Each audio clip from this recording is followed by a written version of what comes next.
I feel for you. All right. Well, part 2 is ready to roll, so let's do it. Let's see. There we go. All right. We're all back. Bo, hello. Go ahead. All right. So the four of you decide to spend time with the equipment you've just gained, attuning to the weapon. So in each of your cases, we'll say that attunement was successful. As you are lost in concentration with the item, so Hope, you will learn the command word. Is there something that you'd prefer before I unilaterally decide what it's going to be? I'd like the commands to be an infernal. I think that'd be pretty badass. Okay, cool. Well, then I'll leave it to you to devise what those sayings will be. And if we need to change it later because you picked something you didn't like, we'll do that. All right. Perfect. So as well, what do we say your magic words were, Kyle? It's flame raging inferno. Fangs Inferno. Fangs Inferno. Thank you. And Stanley, you were able to add the Corpse Slayer dagger to your inventory and know its properties. And as well, Nash, well, we already told you what's up with that. I said that to you via Slack. So as you're concentrating on the attunement of these weapons, you hear a voice echoing down the hallway from whence you came. Pharrell! Nash! They're coming! Oh, it's Walnut. They're coming! It's freaking Walnut. Time. Excuse me. Where's Nash and Varel? The big lizard man? Okay. And then you hear footsteps coming down the hallway, and then the shape of Walnut appears. And he goes, "You guys! They're coming! We have to go! The Knight Commander sent me." Okay, when you say they're here, what do you mean? The riders, they're here. You have to get on the roof. Meet Elentris on the first floor.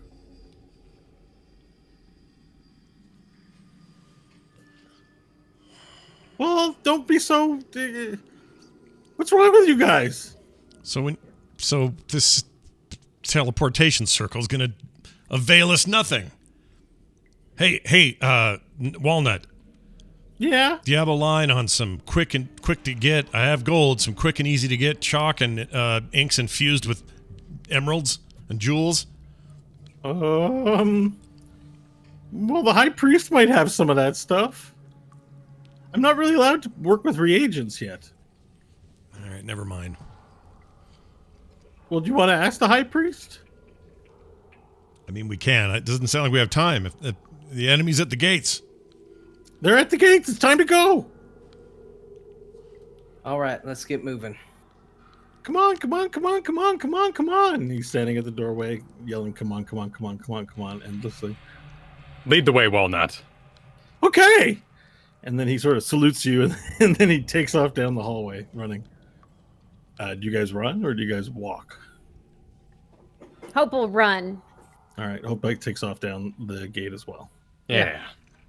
All right, so hurriedly, everyone runs through the blacksmith's workshop, and he goes, "Hey!" as you knock over some equipment, and then you make it to the stairwell and make your way to the first floor, and there, the main bulk of the forces present in the tower are all congregated, standing in rows, sort of this official orderly structure to their very small militia, maybe 100 heads, and you see Elentris at the front on a raised stage with the High Cleric.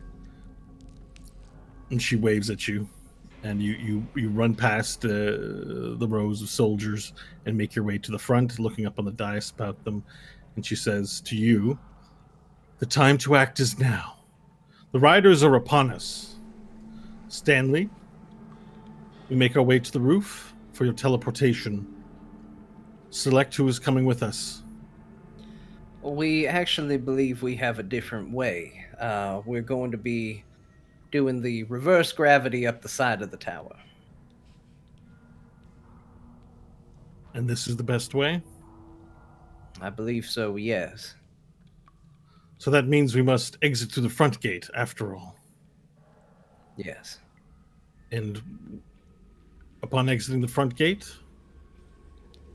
I think that it would be best if the bulk of the troops helped keep the demons off of us, and the 5 of us went to the top. The 5 of us, no one else? I think that would probably be ideal. Who else would you have come, Knight Commander? I don't know the extents of your magics. Certainly we should bring up as many people as possible. This is a new plan. My understanding was your teleportation magic had limits on the number, but this reverse gravity, how many people can it bring? Can bring a far larger number. Whoever's in the area can be lifted. We're going to have to use it probably multiple times to get to the top of the tower. The trick is that once we get to the top, it's going to be risky. The spell ends and you start to fall.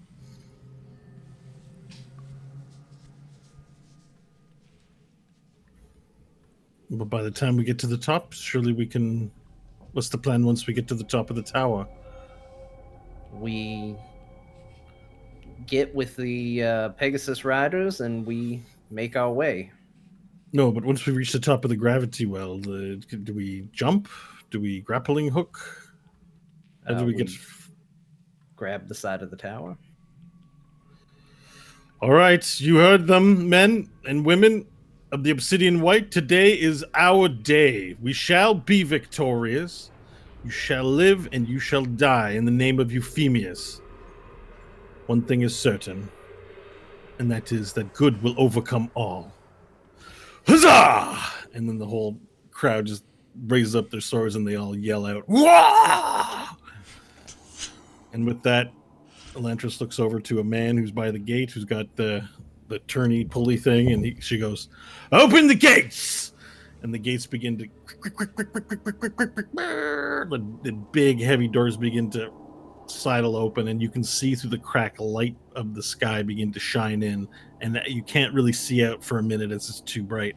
And then as it opens up, you see charred landscape, and you see columns upon columns of a demonic horde dot the horizon. And as it opens up, you hear loud trumpets go, ooh, and arrows begin to fly in through the doorway. Knights rush in with shields and begin pushing their way out through the small crack of the door, forming a wall in front of you. Okay. Anything you guys want to do as this begins?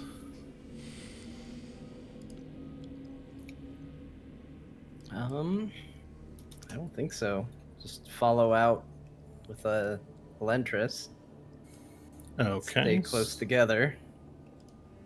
Perfect. So I'm just getting... So things didn't quite progress the way I had anticipated. So 1 second here as I fix something. And there will be a map on Roll20 in just a moment. Okay. So I need to get rid of that. And I need to get rid of that. All right. Perfect. So I'm going to need 2 minutes, please. Don't we have a bunch of rope we obsessed over? I think we do.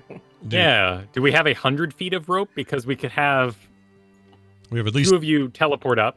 we have 2 50s. Could probably tie together. So what if we made a catch line of sort that could help guide gravity weld folk? 2 of you teleport up. I'll run up with the rope in the first gravity well, and then we can have at least something for people to kind of hold on to as they go. That's a good idea. I thought I had rope. I don't. I don't know who has it. Does Stanley have it? I've got 50 feet of rope. Yeah, I think that was my disembodiment. Nash had tons of rope. He doesn't have any now. I thought 2 of us bought rope, though. The broom can hold up to 400 pounds, it says. So we could tie rope to the broom and kind of use it as a just in case. Do we have a second 50-foot rope? I don't have one, but it does seem like I'm pretty sure I do. John. Oh, somebody else bought rope when John bought rope, or when Stanley bought rope, but it wasn't me. Yeah, I've got rope. Okay. Cool. All right. So we tie the 2 ends of the 50-foot rope together. How tall up is the tower? It's at 100 feet. 100 feet. Oh, it's just 100 feet? That's it? Yeah. That's it. Okay, yeah, I can totally just teleport up there with the rope. That means the rope will hang off the ground probably, or hang above the ground probably 4 to 6 feet because the tying, you have to tie it up there and you had to tie it together, so you lost some length. Yeah, Pythagorean's rope. So you probably got, I don't know, maybe 4 feet. No big deal. You could jump up on it. Nobody's too short. The broom's fly speed is 50 feet. I mean, the big Okay. thing is we just need a way for people to ensure that when the spell runs out, they're holding the side of the tower and not going to just fall off of it. How many people are in the gravity in a go? I know we said many, but how many? So it's not a question of number of people for that. It's a question of area of effect. Yeah, it's a pretty wide area effect, I think. 50-foot radius. Oh, wow. Okay. Yeah, we may not have a choice. I don't know. I mean, I could fly people up. Yeah, we could actually do that. We have a lot of people that can fly. Nash can Okay. dragon. So you can continue to have this conversation. I am just going to switch us over to the Roll20 map Okay. so that you can see. I probably should put Fog of War on because you guys are only on the main level of ground, right? No cheat codes. So you can't see everything. So I'm going to move everyone over to the map now. Just 1 second. Nash we could go. dragon. You could broom. Now check out the mid-bottom. That's where I'm going to reveal information, okay? The mid bottom. I could do a thing, but I didn't have enough warning that we were changing it up. I don't have time now. I see me and I see blackness. That's all I see. Bottom Oh, mid. there we go. Now I see it. Yep, I see Where it you too. can see the front areas. The guards. You're not necessarily outside yet. This is where you'll sort of end up as you exit the front. So the guards have moved out in a line to the front, and it seems like a first wave of demons are starting to run out. You hear one of the paladins yell, "The first wave is incoming! Hold steady!" And the clash of swords cutting into flesh and the squealing of these pig-like creatures that are rushing in viciously here. You hear all that sort of from outside the door. Not the cough, though. That's just me sucking. All right.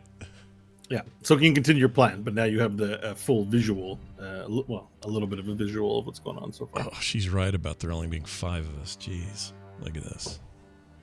Okay. Well, then the Hope flies, Nash flies, Stanley takes his girl, and I ride Nash. Yeah, Yeah. we could do that. And no rope was necessary.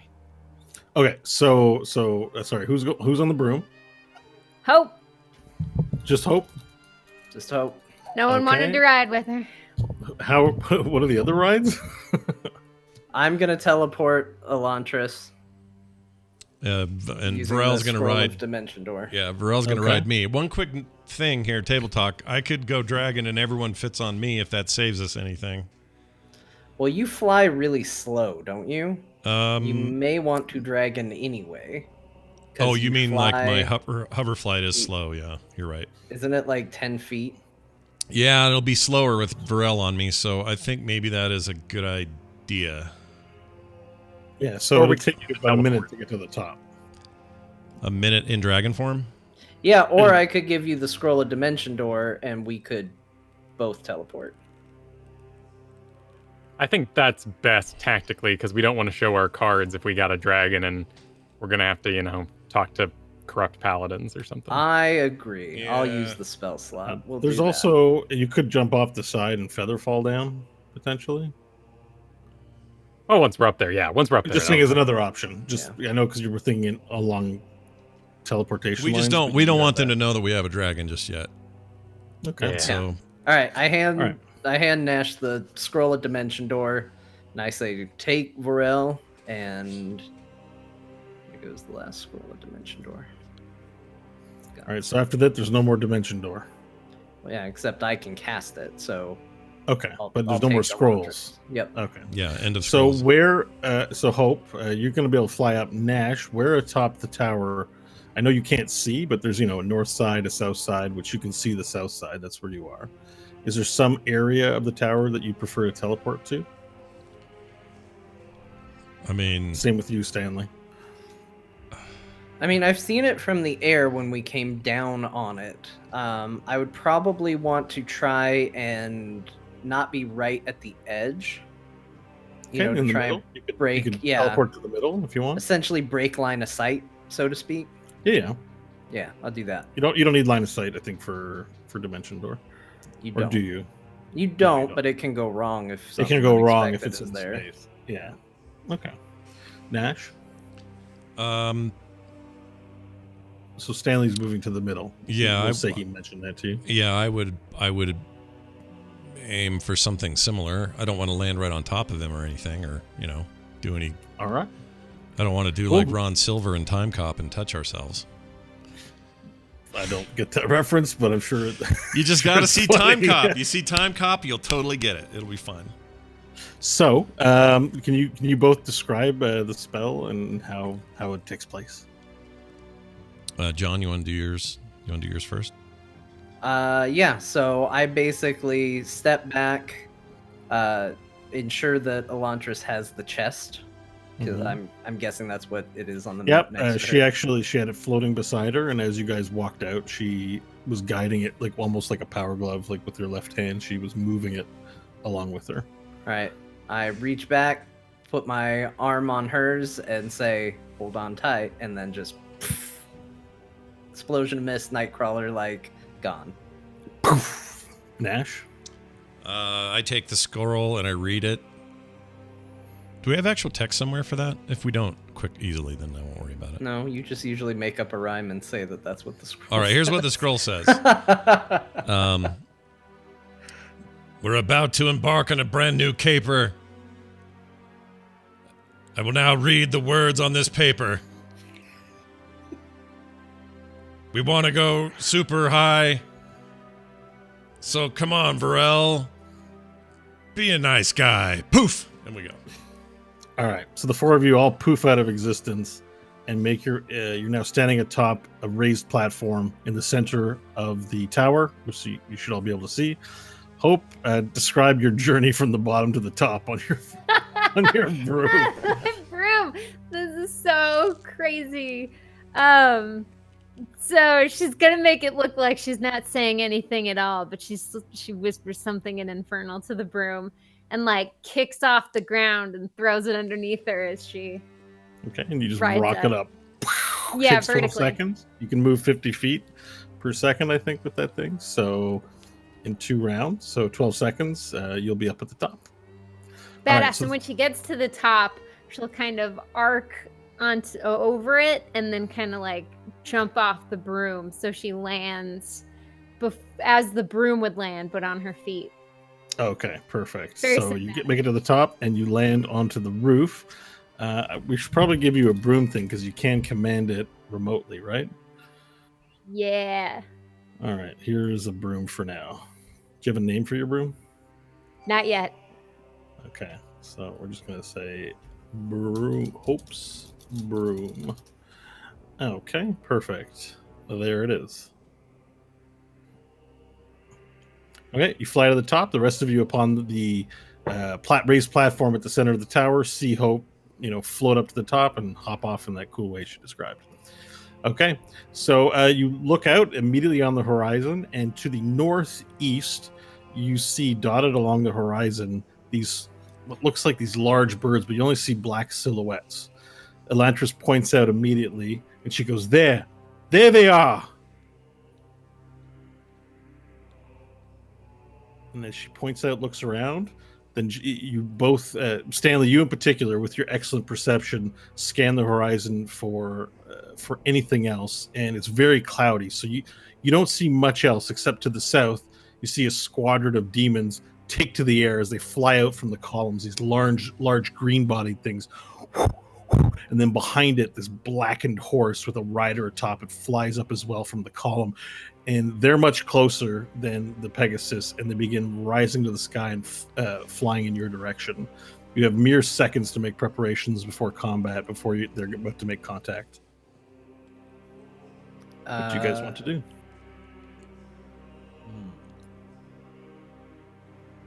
And they will be on the map in a second. There they are, bottom left, southwest. Let me see here. Southwest.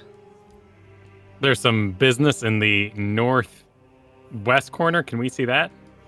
Okay, you can see it if you run to the side of the tower. You can get a clearer view. Okay. Yeah.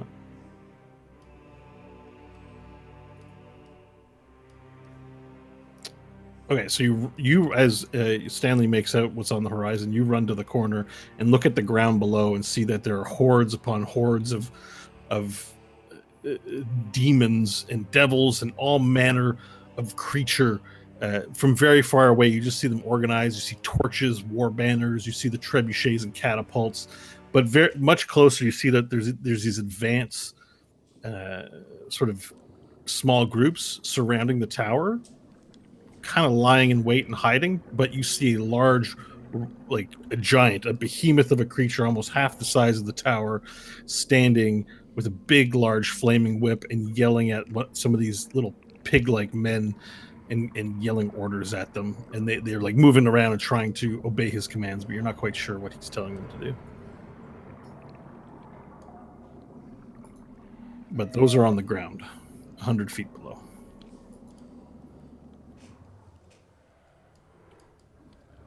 All right, so you've got some mere seconds before the squadron's upon you as it rises up. In your Stanley is going to run towards the southwest corner of the tower. Mm-hmm. And he's going to hold an action until this floaty fellow, the horse, gets within about 60 feet. He's going to cast Polymorph on the horse. Turn it into a little mouse.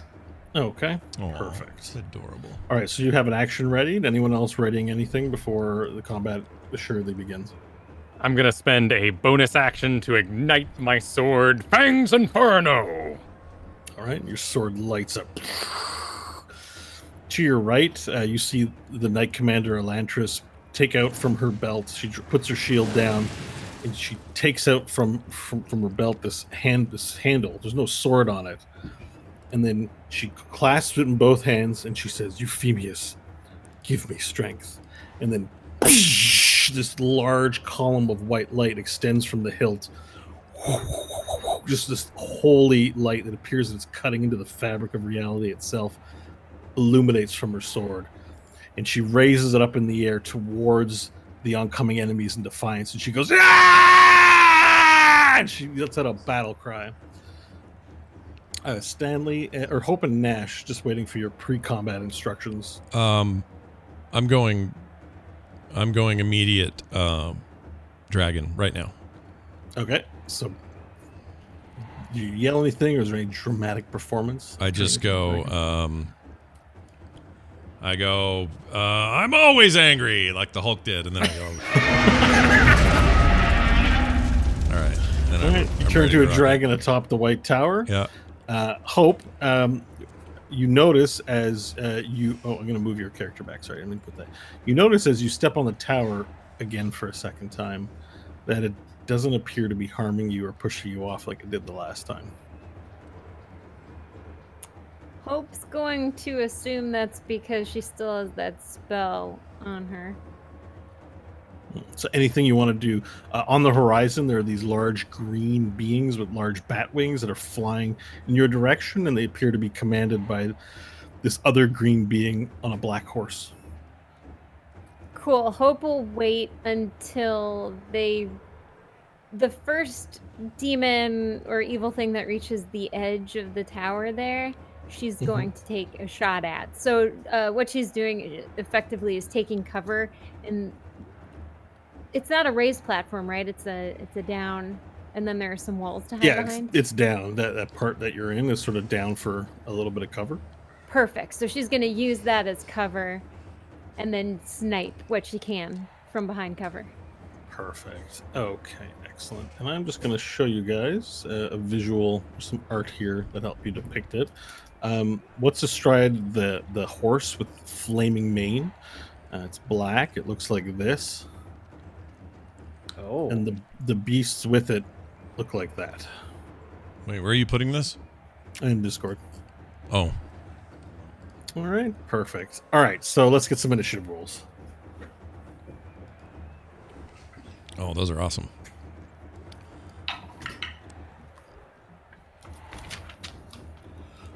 Initiative. A 16 for Stanley. Okay. A 12 for Nash Magard of the Solar Mines. Oh, Okay. jeez. Oops, sorry. All Lots of right. noise going on over here. Tip your waiter. A 22. A 22 7. for Hope. A 7 for Varel. All right. A 7? Don't you have advantage on initiative rolls? I rolled double 5s. Ouch. Okay. All right, one more. All right, perfect. So you get your free round to begin with. So you guys take your positions along the tower. And you see those triangle things on the tower?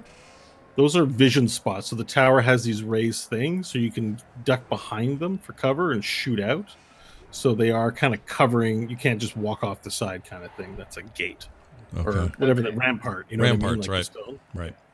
So that's what that is, just if you're curious.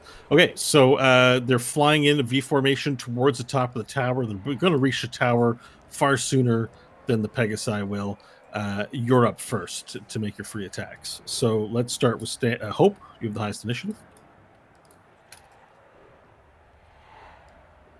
All right, I'll go ahead and take some shots then. All right, perfect. Which one are you shooting? The one at the front. Okay.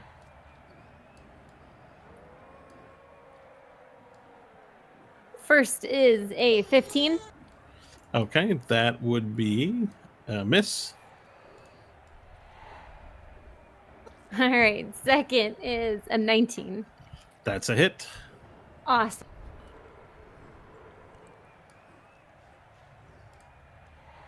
So 10 damage. All right, perfect. So you fire a bullet at it. It reacts. It's far enough away still that you can't really see details of what the damage of the shot. But the one in the lead appears to just sort of fizzle, like it sort of flap around a little bit, then regain its composure and continue beelining towards it. But you do know that the second was a hit, but you don't appear to have damaged it very much. Okay, so Stanley, you're waiting till they get within range. Although he's actually in yeah, range. he's right within. now. He's. I mean, you know, we don't have to be literal about it. So Yeah. we can hold yours back, or you can do it now. You're next to the initiative order. Now let's polymorph that horse. All right, so you cast polymorph. Is there a saving throw? There is. The horse would have to be a Wisdom 17 saving throw. Wisdom 17. Perfect. Okay, it fails. And what did you transfer? Oh, you're supposed to tell me what you're transforming it into ahead of time. I did. It was a Oh, mouse. sorry. You're gonna. Oh, you did actually say it. Perfect. So it transforms into a mouse. So the rider atop it jumps off as it transforms into a mouse. Like he's got this horse, and then it turns into a little mouse in his hands.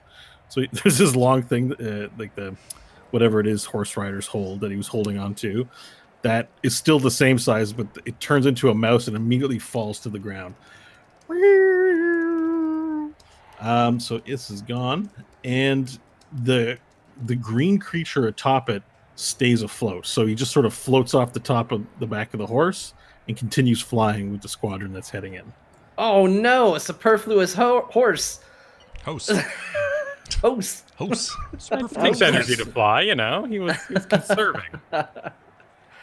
All right, that brings us to Nash in dragon form, standing in the center of the tower. The Knight Commander was in full like war cry mode, then steps back and gasps at the sight of you. Okay.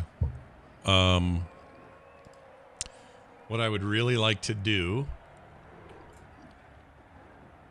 is take out some fodder.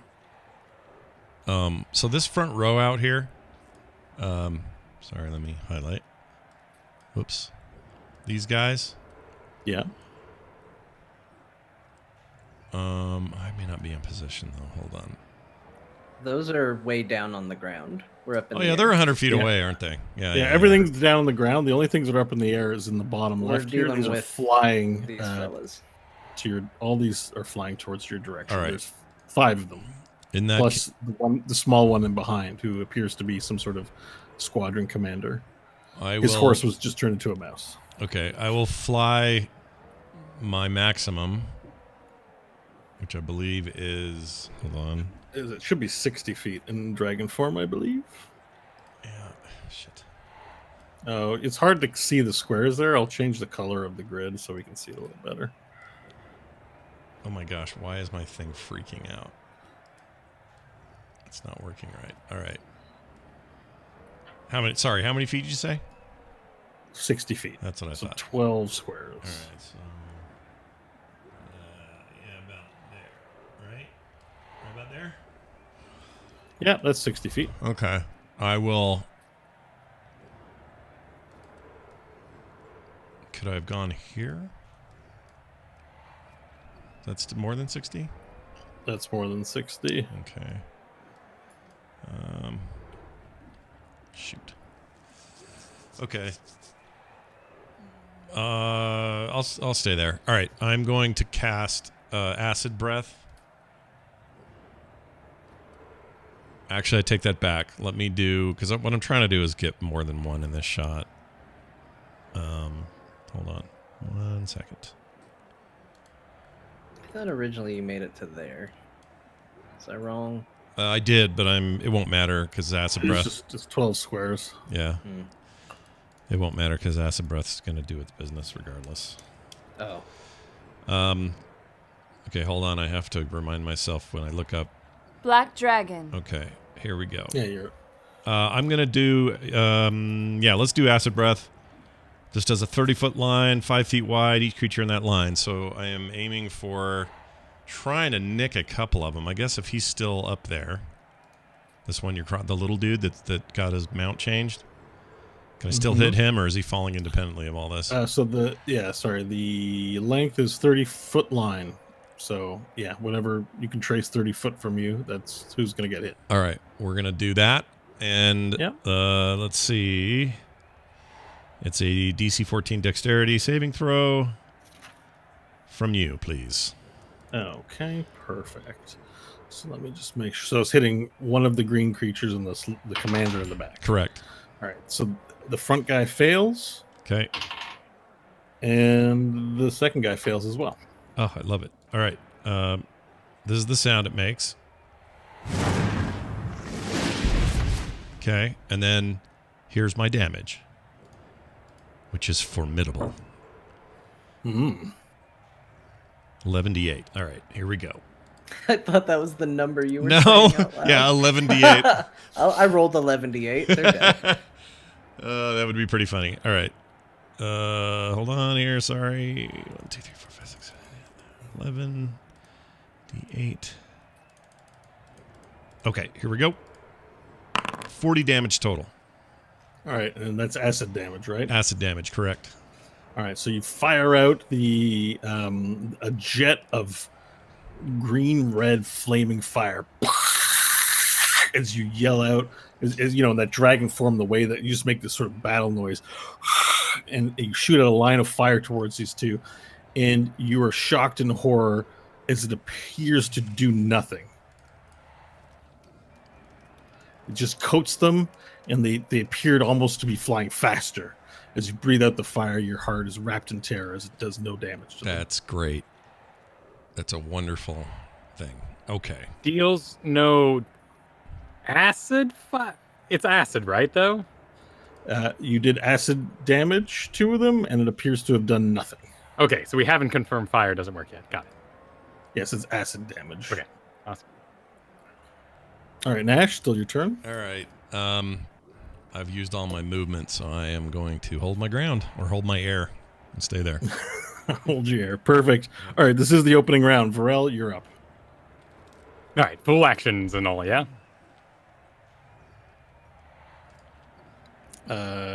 What? This is a surprise. We get more than an action, right? We're doing. Yeah, you're going to turn. This is surprise round. Go for Okay, it. cool. All right. Ooh, what? I would like to run, as I have no ranged weaponry. And what is the elevation of this here battlement on the map? It's 10 feet off the ground. Okay. And are they flying above that Yeah, they're mark? flying above. Yes, they're visible over the wall from your vantage, the rampart. That is. Cool. So when they crest the tower, they will likely still be in the air to some degree. That's right. Okay. In fact, if you had to guess, because they're sending winged assailants to you, they don't plan on landing on the tower and damaging themselves. Yeah. Unless you could somehow ground them.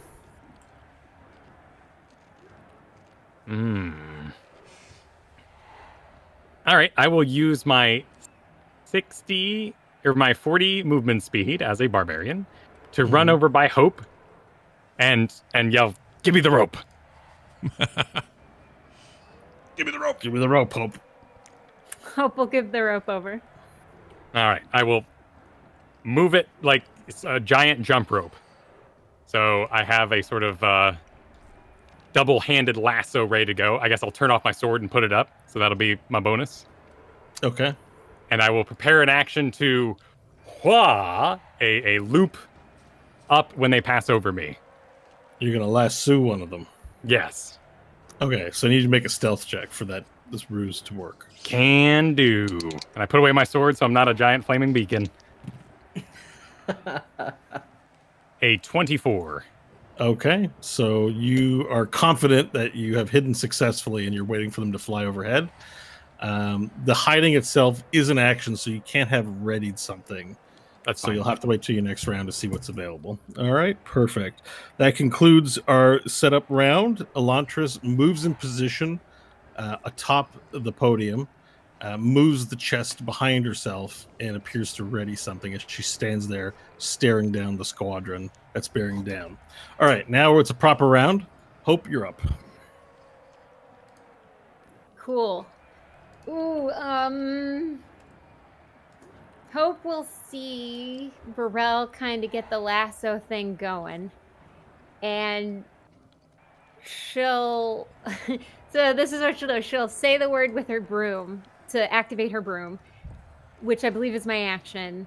And she'll be sitting on it, ready to go. Because who knows where Burrell is going to end up during this. But either way, it's ready to fly. So you're going to ready your broom. Mm-hmm. Where on the map should I put it? Right next to where Hope is. Okay. And you're readying it to lift up Vorel? I'm using my action this turn to get it floating. Okay. So that once it's go time, I don't have to use my action. I can just start shooting while moving. Okay, I see. So you're going to hop on top of it and shoot. Exactly. Okay, perfect. Stanley, you're up. All right. Well, what do I want to do? All right. Well, as they're flying, I guess I'm going to ready an action that when they get within 10 feet of Stanley, he's going to take his rapier, do a thrust, and cast Booming Blade on whichever one gets within 10 feet first. Perfect. Okay, so you ready that action? And then as a bonus action, let me just see real quick here. It should work. I just got to measure. Do some measurements here. As a bonus action, I'm going to do my Mantle of Inspiration and give everyone 11 temporary hit points, including Elantris. Okay, perfect. And that you can free move. It burns your reaction, but you can move if you would like. I am so going to move. Oh, I am stealth in place. You get 60 feet of movement too, Nash. All right. I just want to get in a better... these things here, Bo, these... What are these? These pillar things? Yeah, they're these raised sort of floors. How high are those?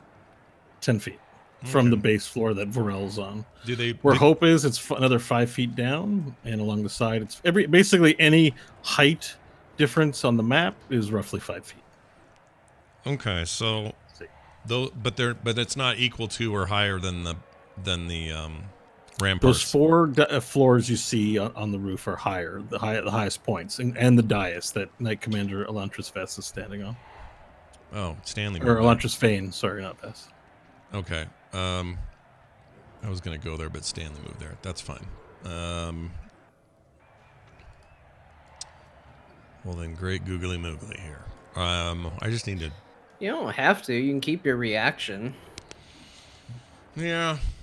Then if something flies past you, you can at least attack them. I was looking for high ground, but actually, now that I know that I can't do much with acid, and I don't know what the other elemental issues are going to be, I'm probably going to have to go pretty physical with the fight, so I'm not going to move. I'm going to stay there. Oh, one quick technical question. Those 11 hit points, are those Nash Magards, or are those his version of the... Black Dragon. They apply on your dragon form. Okay. But they get temporary hit points get used before anything, so Okay. it doesn't matter. You'll lose those before you lose anything else. Okay. But if you change forms without losing any HP, you'll still keep your temporary hit points. Oh, I will. Okay, that was kind of what I was wondering. Yeah. All right. Yeah. Okay. So I'll stay. you do nothing. Yep. Do nothing. You have an action. Do I? Reaction. I mean, it's your turn. Oh, I thought we were still taking. Oh no, Stanley. No, sorry. You know what? I misremembered. Stanley gave you a free movement with his bonus action. Yeah, that's what I thought we were So just you're finishing standing that fast. Okay, never mind. Stanley, back to you. You ready to That's action? it. Yep, that's my turn. Ready the Okay. action. Well, Nash, it is now your turn. Okay.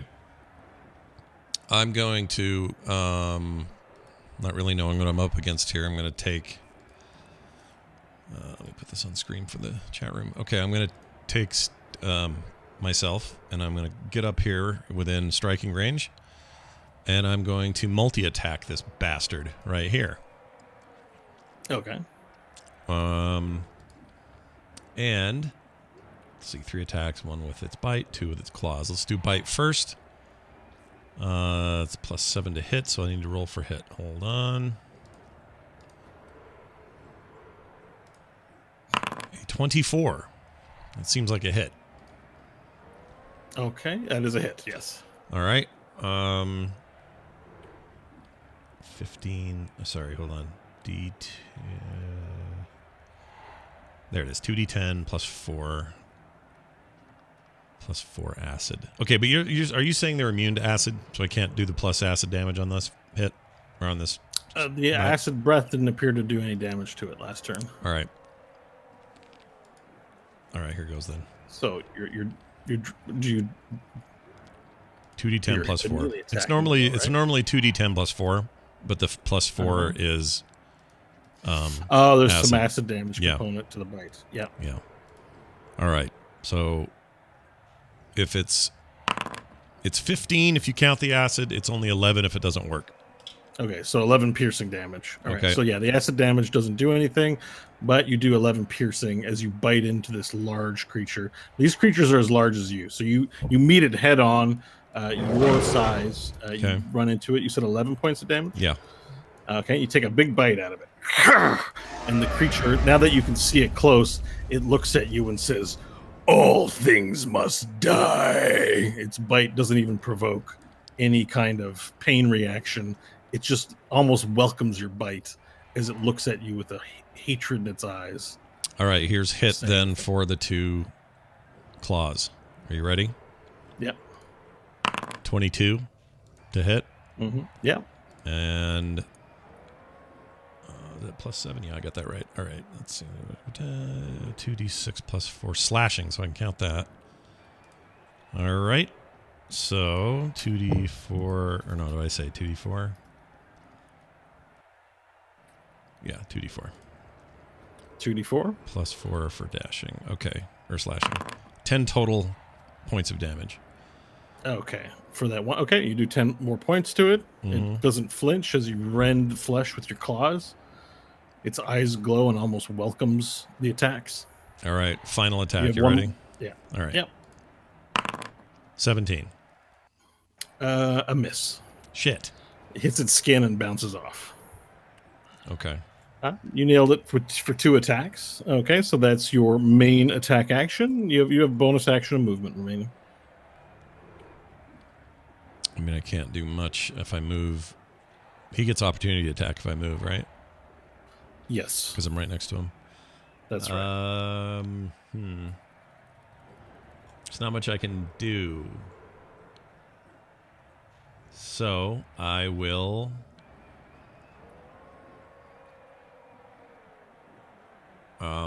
Yeah, I'll basically just ready for another bite and hold my ground. If I move, I'll get hit. So. Okay, so you begin assaulting the first thing there. Now, behind the creature you're fighting is this green-skinned creature, very alien-looking. Has a smooth head, has these large yellow eyes, but no irises. They're just these large yellow lumps. And he has these ornate robes all over him, and he lifts up his hands, and you just hear a voice in your mind go, "Darkness." And he conjures an area of darkness at the top of the tower. 1 second while I place that, please. So the area of darkness should have 15-foot radius. Radius is the halfway, right? So 3 and 6 squares. Yeah. Mhm. Yeah. Be 30 So 30 it should be feet 6 wide. squares across. It is. We'll use this. This might be more easy. 1, 2, 3, 4, 5, 6. 1, 2, 3, 4, 5, 6. And it's centered upon Stanley. Ah, nuts. So it's 15 high and 15 low. It is affecting Varel, but not Hope as well, as it casts a circle of darkness cloud around Stanley. Okay. It is now. Okay, so as this cloud comes up, Hope, you're leaning in such a way that you're kind of looking in the opposite direction and peering over the sides, right? And you see something majestic as the silhouettes in the northeast become clear. You see the Pegasus and Paladin Night Riders become visible on the horizon, and they're now very close. So let's see here. All right, and they're on the map on the top right. You see a squadron of Pegasi with Paladins astride them, flying towards that. And as that happens, you see to the east, no, to the west of the tower, another squadron of Pegasus riders begins flying in. They're not going to appear on the map, but they fly in and begin engaging the main host. And you hear the sounds of battle begin to erupt as you hear. All right, Varel, it is your turn. Is the darkness doing anything to me other than darking? So you cannot see in the dark. So a creature with dark vision can't see, and non-magical light can't illuminate it. So you are now completely blind. Okay. In the darkness. But I haven't lost orientation or anything like that? It's dark. Yeah, I mean, your orientation's what you last remembered since you didn't move, right? So, yeah. Cool.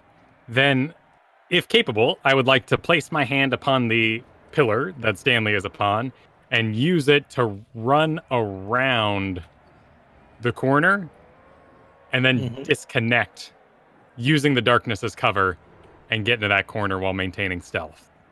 Okay, perfect. So let's make another stealth check, please. All right. Make it with advantage because you are doing this in actual darkness. I'm already advantaged because of Froghemoth mutation. Oh, perfect. 22. Okay, so you're able to stealthily change your reposition out of the darkness, and you're going to maintain your ready action to lasso one of them. Is that right? Yep, correct. Perfect. Okay, and as your turn ends, it is now the turn of these great beasts, finally. And the one in front of you, Nash, is going to attack you immediately since you're engaged with it. Okay, and let's see. It's exciting. Yeah. It immediately attacks you with its great axe. It has this giant, almost like mythological, can't even be real, just humongous axe that's the size of Varel himself as he brings it into your dragon body, attempting to hit you with it. Okay, so that plus that, 23. Okay, so that hits you. Okay. I just have to collect my dice here from my bowl of dice. It also has coffee creamers in it for some reason. Don't mix those up for Some sure. people keep their dice revered in places of Ooh. great importance. Bo keeps them mixed amongst coffee. Yeah. Okay, it deals 17 slashing damage to you. Jeez. Okay. Okay, and now I need you to make a Constitution saving throw, please. I'm sorry. Or no, you don't need to do that. Sorry. Can you give me the That's fine. the damage You points don't one more need to. time? What was it? Ooh, 17. Just 17. Okay. Yeah. So the blade sinks in, and then he takes his hand off the hilt, and then he attempts to rake you with his claws. Rake me with a K. K with a K. All right. Okay. Just making sure. 13. So 22. Jeez Louises. Okay. Okay, sorry about that. Why am I apologizing? Yeah, don't be sorry. That does 11 points of damage, slashing damage. Hey, your creamers could be D2s. They could be. I mean, Yeah. roll them. I don't know what the result is. You have to decide which is which. All right, I just wait. rolled Sorry. them. 11. I don't know what it means. So we got 12, or sorry, 17, 22, 11, and 11. 11 slashing damage. Okay. 17 for the first one, 11 for the second one, right? Mm-hmm. Got it. All right, now I need you to make a Constitution saving throw. What was the 22 for? It was an attack roll. Oh, you rolled a Not damage. 22. Yeah, I thought it was damage. sorry. I Nope. normally don't say that. That's why you're probably confused. No, that's good. I'm just trying to keep track of the dragon points, and I don't have it automatically. Yeah. on things. So it's your Constitution saving throw that you must make now. All right, here goes. You mean that one thing I should have put more points in? That one? I don't know. I do. Just make a saving throw. Oh, this isn't bad. 16? You save. Oof. So you don't suffer the terrible effects of the wound. Okay. But you feel that the claw has something festering in it that your body's fighting, but that claw is very dangerous. Okay. Okay. Perfect. That is that. Now they're the ones around you. They fly past you. Let's see. Sorry, these are all new monsters for me. So, okay. I have to reference things. So, you can opportunity attack one of them as they fly by. Scott. Oh, me? I thought you said Stanley. Yeah. All right. Then I will attack him with some opportunity. So make an attack roll with your bite or claw action. I'll do bite, and it will be 18. That's a hit. That's good because 17 wasn't. All right. Let's see. I already forgot my damage modifier. Hold on. Bite is 2d10 plus 4, except that 4 won't work. All right. 2d10 is going to be a total of 8 total. Yuck. 8 total. Yeah. Okay, so does 8 points of damage to it. Yeah. All right, perfect. So that's the one you're facing. So the one that just flew by, you sort of clip it with your claw. You scratch along the surface of its skin, opening up 3 sort of claw marks on the shoulder. But it isn't a terrible amount of damage, but it's a nice injury nevertheless. All right. You said 7 or 8? 8 total. Thank you. Well, if it was claw, perfect. then there's another plus 4 because that's slashing damage. If you're saying it was a claw, not my bite. I rolled for bite. Oh, for bite. Okay, then your teeth sink in and scrape along it, cutting it. But it's a grazing blow. Okay. Now, Varel, the rest of them are using their dash action to speed to the top of the tower quickly, meaning they won't be attacking. But there is the one passing directly above you, so you have an action queued up for that, I believe. All right. Since there's no use rope skill in 5th edition, how do you want to go about my lasso? So you're going to attempt to lasso it. Sweet. So that's going to be, an animal handling skill, I believe. Sweet. I will kind of up my jump rope business Mm-hmm. with a 15. Okay, so what you're attempting to do with the jump rope, like sort of like around its neck or something like that, or A neck, a foot, like whatever I can kind of loop it around in a, since they have momentum, I'm assuming that, in turns it's tough, but their forward momentum would cause the tautness. okay. So you're firing it straight up, right? Yeah. For it to catch it, and then hopefully it comes back down and you're able to grab onto it, right? No, like a jump rope. So I have the two ends of the 50-foot rope, and I'm kind of up the loop. Wah, I got you. Okay, so trying to think of it would connect on its neck or chest, probably, right? Yeah, or a foot, or Or a foot. Yeah, foot makes more sense. I'm like trying to think of how that might work where it wouldn't just slide down off the body. So perfect. You are successful. You flip the rope up, it snags a foot, and immediately the rope becomes taut and begins carrying you up. And you're now dangling on the back of this thing. It flies above the cloud, so it's not actually in the darkness where Stanley is. Even though it's hard to make that sort of do what I want it to here. And I can't move you, so I'm just going to move that. You're dangling now underneath it above the darkness circle. Okay. Okay. Perfect. It flies by. You're hanging off of it. That brings us to Elentris, who again holds her position at the center, waiting for enemies to come. Now, as this all happens, the machines of war have spooled up, and you can hear the noises, and catapults have been apparently commanded to fire once again upon the tower. So I'm going to roll a dice to see where these things hit. Is everyone ready? No. Yes. Yes. Oop, well, that's considered a roll. It's a 6. That's a 19. So 1, 2, 3, 4, 5, 6. 1, 2, 3, 4, 5, 6. All right, so fireball, not a fireball, sorry, a catapulted trebuchet weapon fires here. Hope you're going to have to make a saving throw. Oh, jeez, it's big. Oh shit! What kind of saving throw? I need you to make a dexterity saving throw, please. Okay, not as bad. Still kind of bad. 8.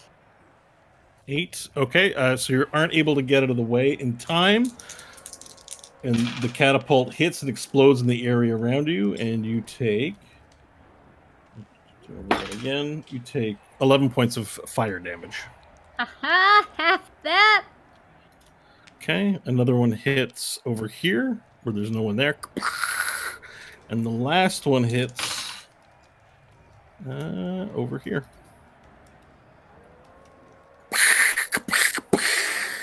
And Hope, we're back to you and your turn. All right. So with this fire going off, Hope's gonna rise up into the air 10 feet, kind of yell and whoop and holler in Infernal at the flyers, and then take off toward the Pegasi. Okay, perfect. So move your carrot. So your broom speed is 50, so you can mount it using 5 feet of movement. Then you have 45 remaining on your broom. Are you able to move your dude? Yeah, I can move her. It may take a few. I can move it myself, but it'll take longer then. Okay, so you're flying towards the Pegasi? Yeah, I want to see if I can get the demons' attentions to see if they'll follow me. Okay, so yeah, when you're ready, are you able to move it now, or do you want to wait? Just so that you're... I can start moving it Teammates. now. Let me measure it out. Sorry, I can move it for you too if you just point out where you want to move to. It should be 1, 2, 3, 4, 5, 6. Hang on, 45 feet. That would be 9 squares. 1, 2, 3, 4, 5, 6, 7, 8. So you'd be able to move as far as here. I can't ping it. Near the top right, northeast dais. Sounds good. Okay, perfect. So that is... All right, so you'll be there, and you're atop the broom. All right, so you hop onto the broom, you start flying towards the Pegasus. Now, Stanley, I realize you're supposed to get reaction, but you can't see, so you're not able Right. to use the Yeah. reaction. Perfect. I just didn't cover it. I want to make sure. No, that's fine. That makes sense. I said when I see them get within 10 feet, I can't see within 10 feet of anything. Perfect. Okay, so Stanley, that brings us to your turn. All right. I'm familiar with the darkness spell. Diantalis knew it. I lived it, so I know that I should get out of it. And I'm going to move 30 feet till I, start to move, hit this wall. Is it low enough where I can hop over it and hop off it if I move to the east? It's a 10-foot drop. Okay, that's so fine. you can drop off of it. You're agile enough to, even through the darkness, have a sense. Okay. Let's make an acrobatics check just in case. Sure. Yeah, it might make an error and sprain a foot or something. You know, it could happen. You can. Happens to the best of us. Acrobatics, that's going to be a 18. Perfect. All right. So an 18, you are able to jump off without taking any damage. You hit the ground, get through the darkness, and find your way out. All right. I am going to cast telekinesis to gain the power of telekinesis for 10 minutes as an action. Is it concentration? It is concentration. All right. Perfect. And I am going to use it to reach out and grab this demon right here. This fella. Yep. I'm going to try and drag him towards me. Okay. Within melee range. All right. So telekinesis. Is this the first time we're using telekinesis in combat? Yes. Okay. So what defenses am I allowed? You can try and move. Oh, sorry. We're reading the same thing. Yep. You can try to move a huge or smaller creature. Make an ability check. Their spellcasting ability contested by the creature's strength check.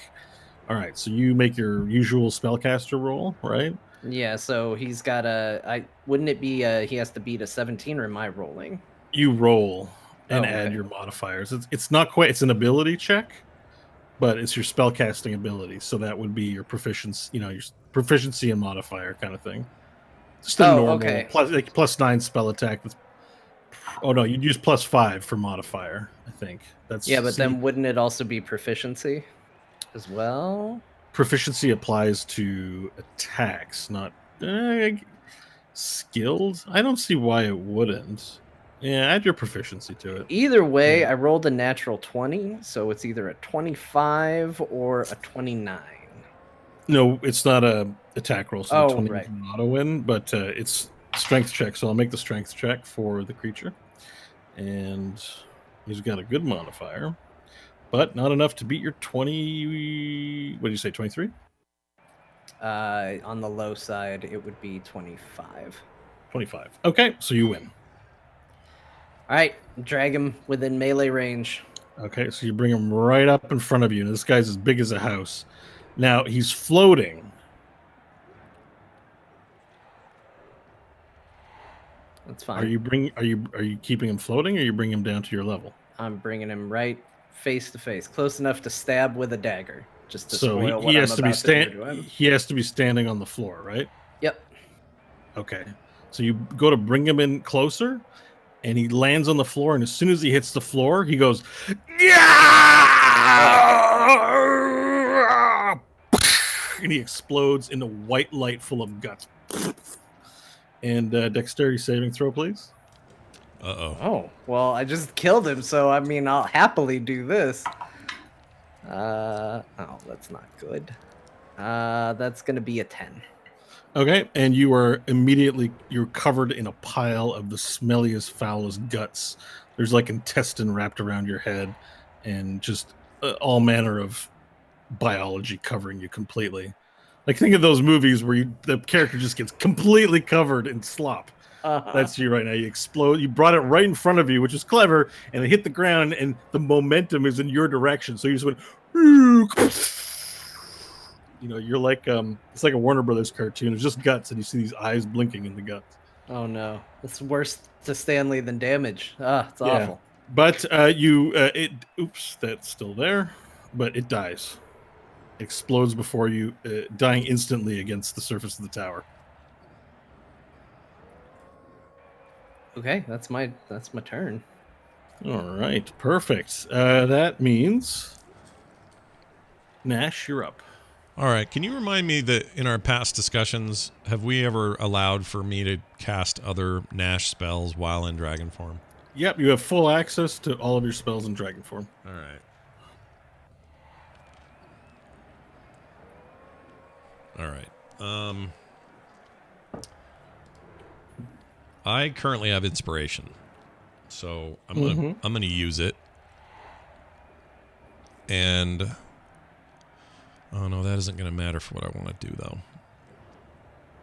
All right. We're gonna do a little team play here. I would like to cast. I'll find it. Can't remember the name. Hold on, just a second. Where is it? All right, I'm gonna okay, scratch all that. I'm gonna try something that will help.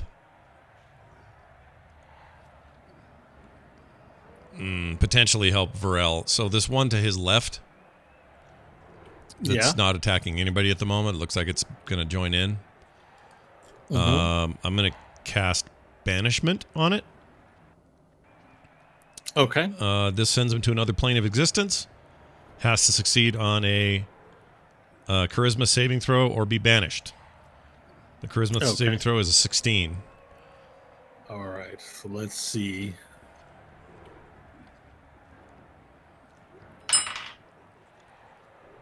Okay. It fails.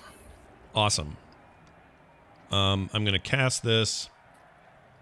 This goes for a minute. Let's see. I just want to check some of the other stuff. So it's the one right here, right? This I can't ping the map for some reason. It's the one just adjacent to. If we're looking at the map, it's to the left and just slightly up. That, not the one that's up higher than that. Okay. So I'm going to banish him to. It lets me choose, but it doesn't matter. I just want to send him to a plane of existence that isn't this. Okay, perfect. So the spell's successful. So describe how. I say it in my big bellowing dragon voice. I say, "Now you're here, but soon you won't. To another plane, you big fat goat." And then I do it. All right, perfect. And it blinks out of existence. You banish it. You just go. All right. And it goes. Whoop, and just disappears. All right, sweet. And I think that's all I can do because I don't have a bonus action I can really use up here. So unless I can't, you're not going to allow me to do any kind of basic melee, right? Because if I do any melee at all, it's either a bite or a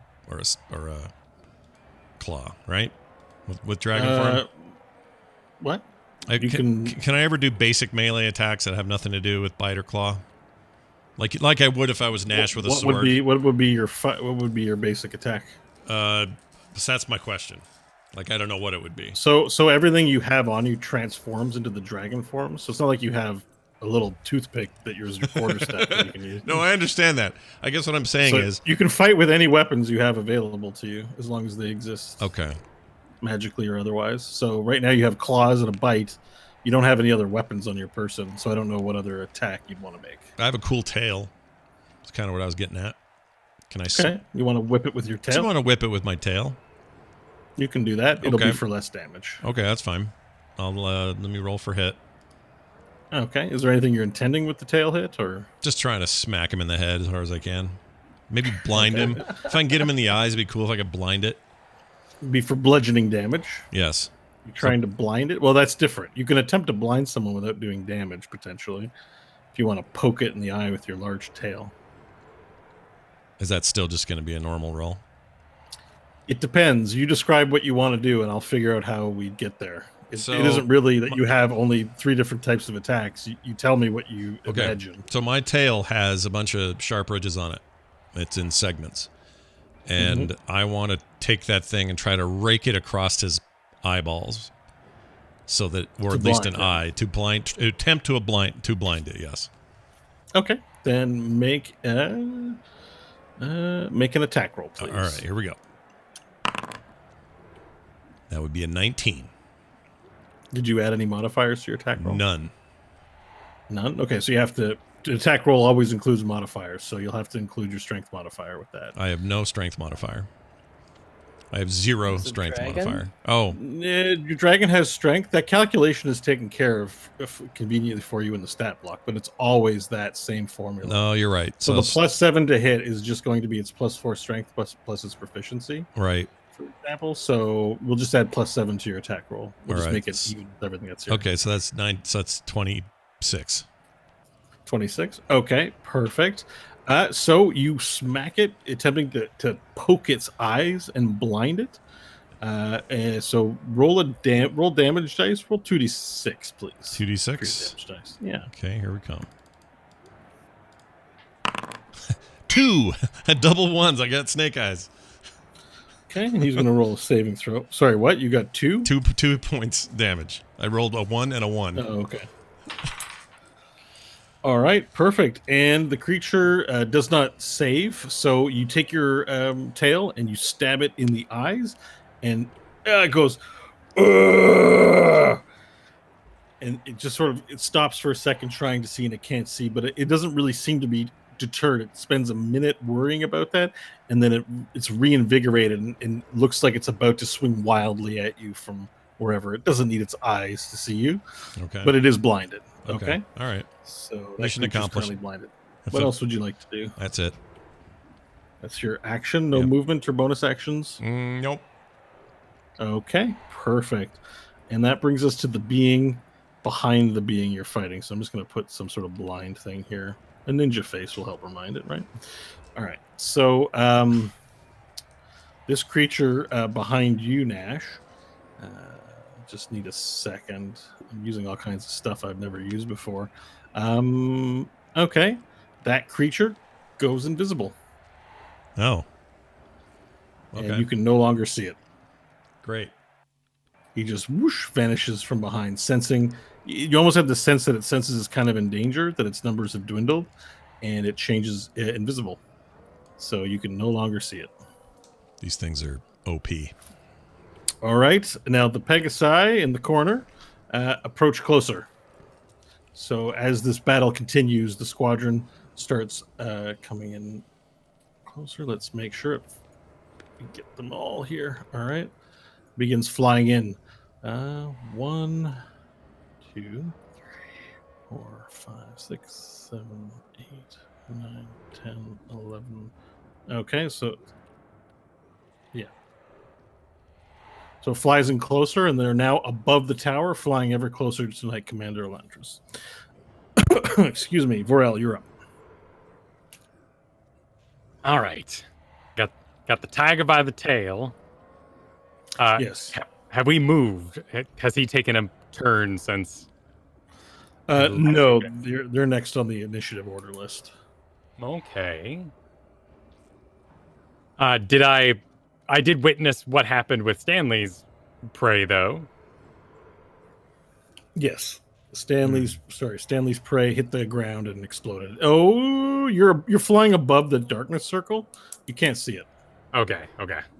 And actually, I think that darkness circle has to go because the caster, it's a concentration spell. The caster casted a new spell, so that now actually whoosh, disappears.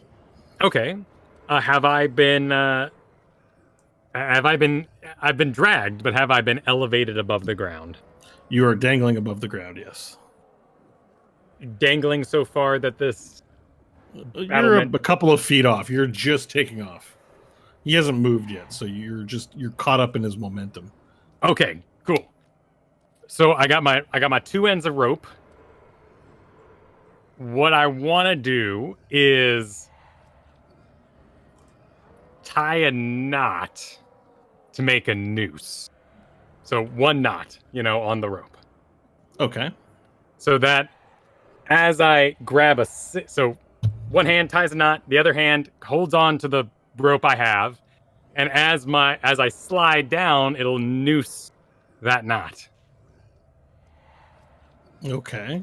Oh, I see what you're saying. As you're because you have weight on it, right? So you're gonna use your weight for that knot to go whoosh, Right. right? And tighten up on the foot. Okay, that's going to take an action to manage that feat of heroism. So let's make that tying a knot. Probably the most challenging part because the weight is just your weight, right? So sleight of hand, please. Oh, Yeah. all right. Slide a hand. It's finger dexterity. That's important here. 12. Okay. You attempt to get a knot into the rope, but with all the like you're also dangling off of it, just being pulled up, that you aren't able to get the knot in place just yet, and you're frustrated by this, but it doesn't succeed. Okay, do I lose grip? That's your action. You don't lose grip. Okay, so I still got both ends. I just couldn't complete the knot. Yeah, you couldn't complete the knot. But Okay. you're prioritizing holding on above all else, so the knot just didn't work this turn. Okay. I will use my bonus action to enter my range. Okay. You're now angry that you didn't tie the knot. Mad about this knot. The nicest way someone has ever entered their range. I will enter my range. I'm downright. Okay. I'm Anything so else? annoyed. So, I'm all mad. no, that's your bonus action. You're not Mhm. moving because you're dangling off this guy, so that's your deal there. Perfect. All right. That would mean it's now up to them. So the one in front of you, Nash, we can immediately figure out that it's going to attack you again. It's blinded, so it suffers disadvantage on its attacks. Cool. It's not immune to blindness, is it? No, it's not. Okay. Wait, this is the one that was just, he's already blimped back into It's reality? the one in front of you that you've been attacking. Right, but wasn't he invisible? I guess he still is. No, the one that's banished was the one that was to the left of Varel. Right, but the one I'm fighting right next to me, you said he disappeared. No, that was the one behind him, the smaller guy. Oh, I apologize. Yeah. All right. The one that was on the horse. Yeah, he disappeared. I think it's because I saw the ninja icon and it threw me off. All right, go ahead. Oh, no. Okay. So let me roll with disadvantage. He attempts to attack you with disadvantage. That is a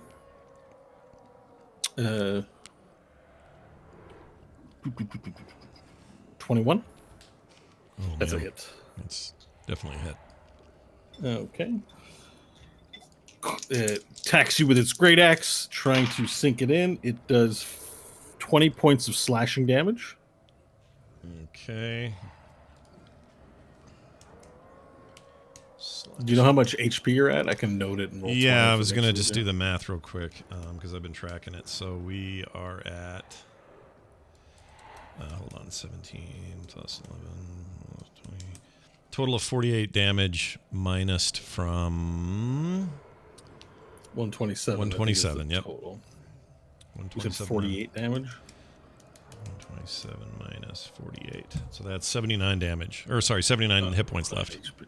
Perfect. Thank you very much. I'll note that on mine and start tracking that. And actually, we can track that so you can see it too. See? You see it above your dude? Not yet. You mean my little icon man on the map? Yeah, I should be able to put a health bar above that. I'm just trying so that you can... Oh, there we go. Now you can see it. Oh, yeah, look at that. That's awesome. You got a health bar there. Okay, perfect. So that's that.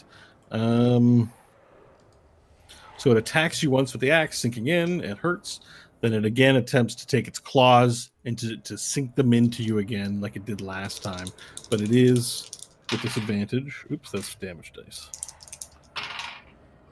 All right, and that one misses. As it attempts to sink into you with its claw again, it misses. Whew. And it says to you, Nash, it says, "Your resistance is wasted. Join us and become nothing." Whispers to, or says quite loudly to you. It is not a whisper. It's in my head, though. I'm only hearing this in my head. No, or... he says it vocally. Okay. You can hear him say that too. Okay.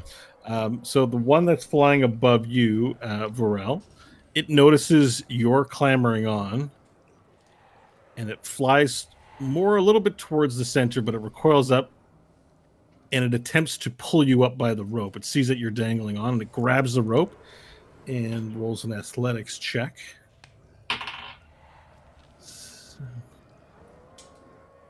Okay. Let's see, 17 plus. All right. So, is there anything you can do to fight back? Should we make this a contest? You're hanging on. I don't know if there's anything you can do as it pulls you up, but it takes the rope and with each length it's going, "Ugh," and it's pulling you slowly up. I mean, that's saving me the trouble of climbing up towards it. So I'm embracing this moment. Yeah, but it doesn't know that you like that, right? It just thinks that it's getting, so it's starting to pull you up towards it, and it uses most of the action of its turn to haul you up the 50 feet of rope that there are. So it slowly hauls you up, and you're just now like maybe 5 feet of rope between him and the guy. So that's his action. I just want to make sure I've done everything perfect. That's that one. Another winged beast. Oh, and you've taken damage. I need a concentration saving throw from you, please, Nash. Okay. I think that's Stanley. Correct me if I'm wrong. It's an intelligence saving throw. For what? Yeah, concentration. What's concentration? He has to roll a d20 plus Constitution, I believe, and it has to exceed half the damage of what he took. So 48. Unless it's under 10, and then it has to just be higher than 10. Oh, so he took 20 damage. So he has to roll higher than 10. Okay. He has to roll higher than 10 for 20 damage? Yeah. And this is a intelligence? I believe so. It's been a while since I saw it. I could be remembering it wrong. All right, I'm going to look it up for you just so that we don't get this wrong here. Sorry. Don't you wish that when you search concentration, that's the first thing that comes up, not potion of heroism? Mm-hmm. I do wish that. Like, the actual concentration mechanic doesn't come up at all. That's annoying. Guys, it used to be good. You must make a Constitution saving throw to maintain concentration. The DC equals 10 or half the damage you take, whichever number is higher. Oh, perfect. Thank you, Stanley. All right, make your concentration saving throw, please. Me, right? Yeah. Okay. You said con save, right? Yeah. Yeah. Okay. John said that. All right. A 23. All right. So that character you banished is still banished. That's what we had to figure out there. That was a nat right. 20 plus 3 for. I'm just sorry. God, I'm just that was great. Nice. No, good. Congrats on the roll. That felt really Absolutely. good. I haven't had very. I mean, anyway, it was good. I'm pleased. So the last remaining winged beast, green skinned winged beast, 3, 4, 5, 6. That's 30 feet. What's their movement? Okay, so we want 12. All right, so flies up in front of Elantris, flies to the center, the one of the creatures having made it to the middle, and begins. Let's see here. Okay, and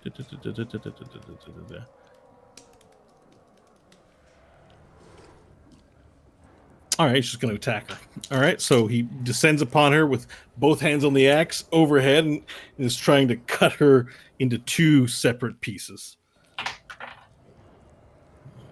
+9. Okay, and it's a miss as he hits the ground and Elantris sidesteps it. She holds her light blade in her hand as she dodges it, her hair flowing, and then he attempts to stab her with the claw. And this time, as she steps over, quickly moves the sword, the claw sinks into her. And it does 6. It does 11 points of damage to her. Okay, so that puts us at that. Nice. And then now she has to make a saving throw. If Stanley's watching this, he should have to roll an arousal check because his girlfriend is kicking ass. Well, no, she got stabbed. She hasn't kicked any ass yet. So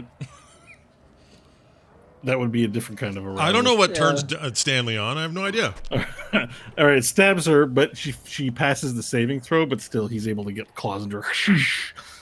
All right, and that's that one's turn. That's all the beasts, I believe. We got everybody there. That brings us to Elantris, who looks back at her assailant, and swings her sword. And as she swings her sword and brings it into the air, it shines bright, letting out a bright flash of light. And the creatures in the area, the evil creatures in the area, have to make a saving throw. Hope that includes you. Oh no. Don't tell on me yet. Just need you to make a dexterity saving throw, please. Looks like it'll be a 19. Okay, so you're able to close your eyes quickly enough. As you see the light shine out, you close and look away, and you open them, and you're not affected by it. However, the two creatures, the one facing her specifically, becomes blinded. So let's see here. As she swings the sword and brings it in for damage. And that is a natural 20. Oh my god. Now we roll the arousal check. Yeah, now it's already Yeah, there. have The everyone DC roll. was too high. Roll for arousal. Okay. All right, so she does 36 points of damage. Oops, I did the wrong thing. 36. All right, she brings the sword in the air. It flashes, and then she sinks it in and slices open its chest. This big gaping wound in its chest as it looks down. It says, "Give us the fist." And that is her turn. Now catapults again begin raining down hell. Let's see where they land. Supposed to roll for arousal after she does the fist. Yeah. Oh, you can roll for a rouser. Yeah, I told you that DC's too high. I can't pass that. It happened. it's with disadvantage then, but you can still roll if you want. Okay. It's a disadvantage to rousal. Rolled a 5 and a 7.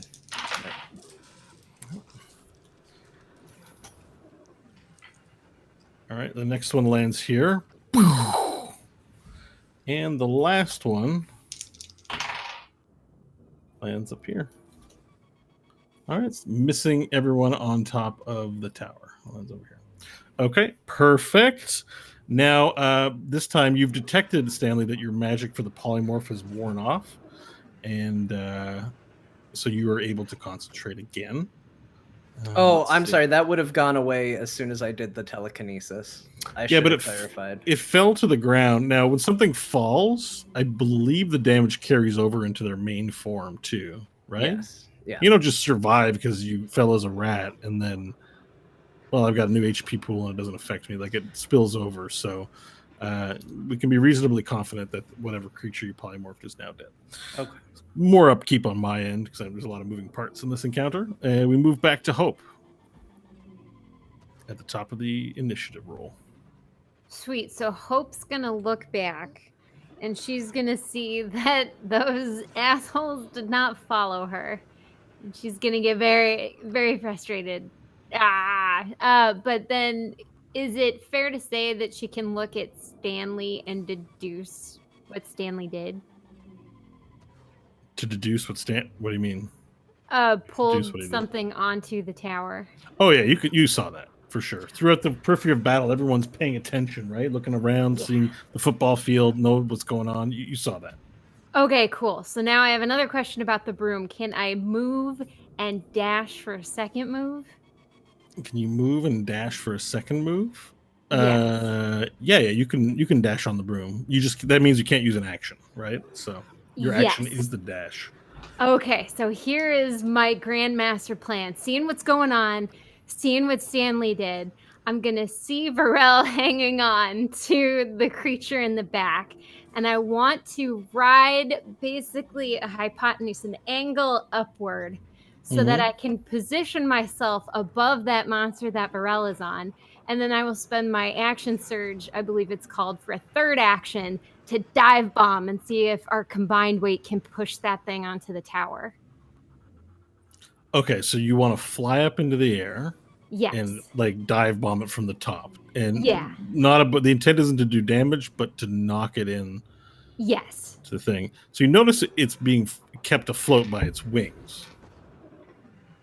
Yes. So if there was some way to disrupt the wings, that would be advantageous to this plan as you dive bomb. Okay. So in that case, we won't do the action search. I'll get in position above and I'll yell down to Varel, "The wings, Varel, the wings!" You can still dive bomb it. I just mean if you were to target the wings or whatever.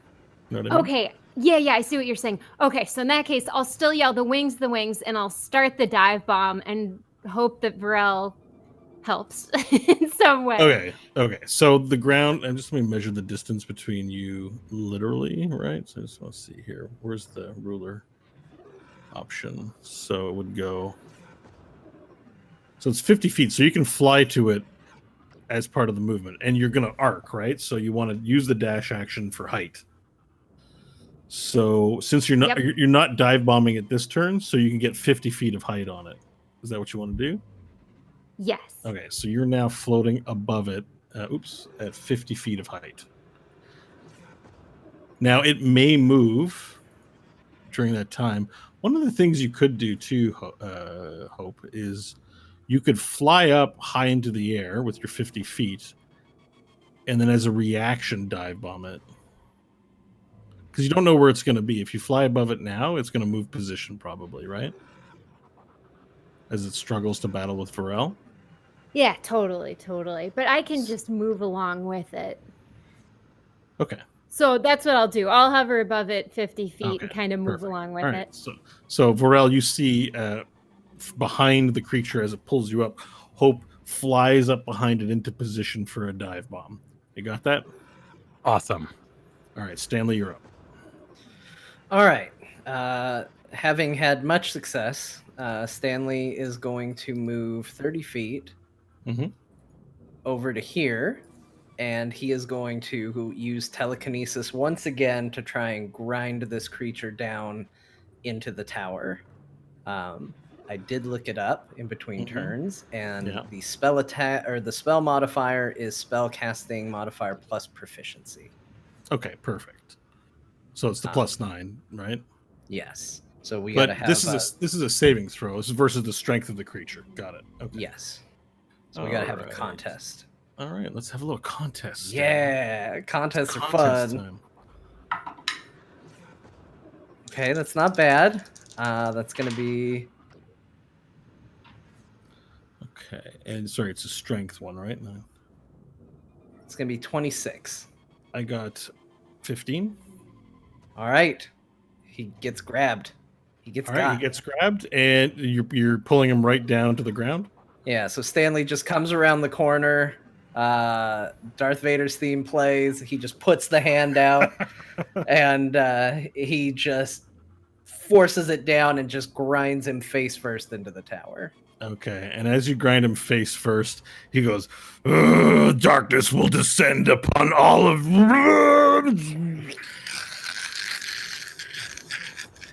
And he bursts into a pile of guts. Dexterity saving throw for you and Elantris. I mean, I'm already covered, but you know, you do what you got. Elantris rolls a 20, and it basically just misses her without her having to move. 17. Okay, and you're able to sidestep it because you're far enough away from it, and explodes into a pile of guts as it hits the ground.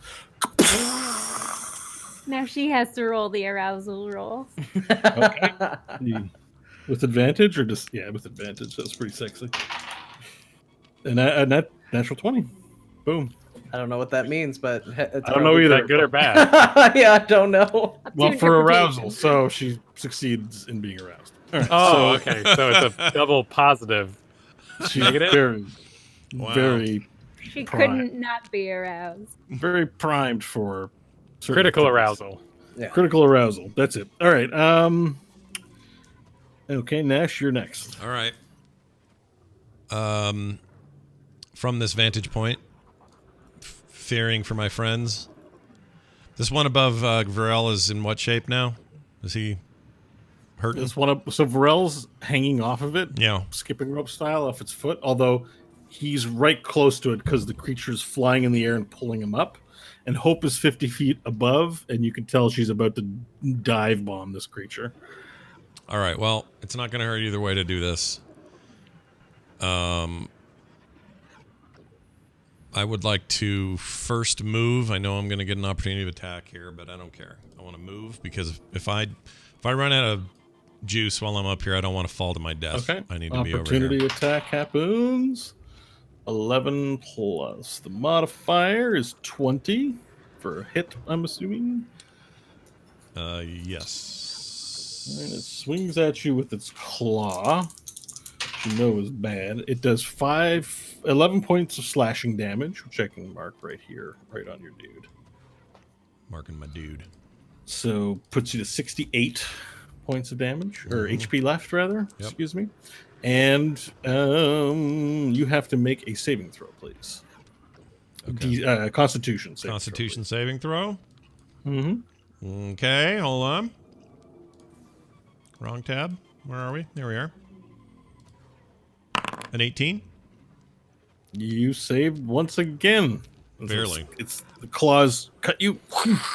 You feel it sink into your skin, but now you can continue your turn. You can move away. All right, I'm going to move away. I just want to get over here where I can have some ground underneath me. And then I'm going to... my action will be we're going to double bubble Varel and give him... All right. So before we double bubble Varel, yeah. I do need you to make a concentration saving throw, please. Oh, all right. And the damage, what did I say it was? 11, right? Yeah. So you gotta roll 11 or higher. 11 or higher. Well, if the damage was 11, half of that would be 6. But that's Oh, below 10, it's half of it. Oh, it's half, Okay. right, because last time I was 20 and 10. Yeah. Right. Yeah. Okay. Sorry, 10. It's all good. 22. All right. So the creature remains banished still. So now you want to cast enlarge Yeah, on Varel? I'm gonna embiggen Varel. Which would be a double concentration, so you'd lose the banishment. Mm-hmm. You can't cast enlarge unless That's okay. You'll lose banishment if you cast enlarge. That's okay. I'm gonna now that I'm over here, I don't care if he pops back in. The whole goal is just to hold him off for a while, so it's fine. All right. So you cast a spell enlarging Varel, but the unthinkable happens. You moved in the location of where you banished the creature, and the creature appears inside of you. Wait, he wasn't over there. What? He wasn't there. He's over there on my GM lair. So don't move your dude, because card laid is a card played. What? Roll for digestion. And I think that's probably where we'll leave our cliffhanger, but the creature appears inside the body of Nash, and this hideous amalgamation of dragon and whatever demon is now going in the same space. It is like time cop. Terrible cliffhanger. I want to know what happens. Holy Roll for crap. arousal. Yeah, roll for arousal. Will Nash survive? Oh my gosh. Will Varel and Hope finally get a kill of their own? Did I Stanley. really move that right there? Like that's where he was? That you literally moved in the spot where he was banished. It's just I moved him to the GM layer so I could see it, but you couldn't. And you brought him back. That's and I'm like, that is random. I didn't move anything. I didn't cheat or anything like that. No, you literally moved the exact 4 squares where that creature was. I kind of love that it happened because now I can't wait to see what ends up. That is as organic as it gets. So it reappears in the same spot it disappeared from, and you are stuck inside of it, or something like that. Right. We'll figure it out next week. You look like a Curious level mess. Well, it's amazing. It's amazing. I can't wait to see what happens. All right. Well, that's going to do it for this episode and this session. Now, a reminder to our listeners. Look, you're sitting around thinking, man, I sure would like some bonus content from these guys. I wonder how I'd get it. Well, simply do this. Because today, in fact, right after this, we're recording a half-hour bonus show that we do every month. And you only get that by being a Dungeon Plus member, which you can sign up for easily and simply over at therewillbedungeons.com. Everything else is there as well, so whatever you're looking for, whether it's our Twitter accounts, web stuff, how to get the YouTube version of this, all that stuff, it's right there, linked and ready to go, plus episode notes for every episode that we do. That's going to do it for us. For me, for Kyle, for Kristen, for John, for Bo, for me. Is that everybody? I think that's everybody. Right? Am I missing anyone? No, that's everyone. I don't think so. Oh, and Baby Chunks. We'll see you next time. There you go. There we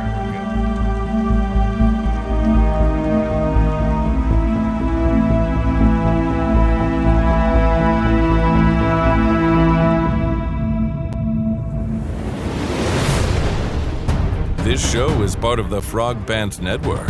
Yes. Get more at frogpants.com.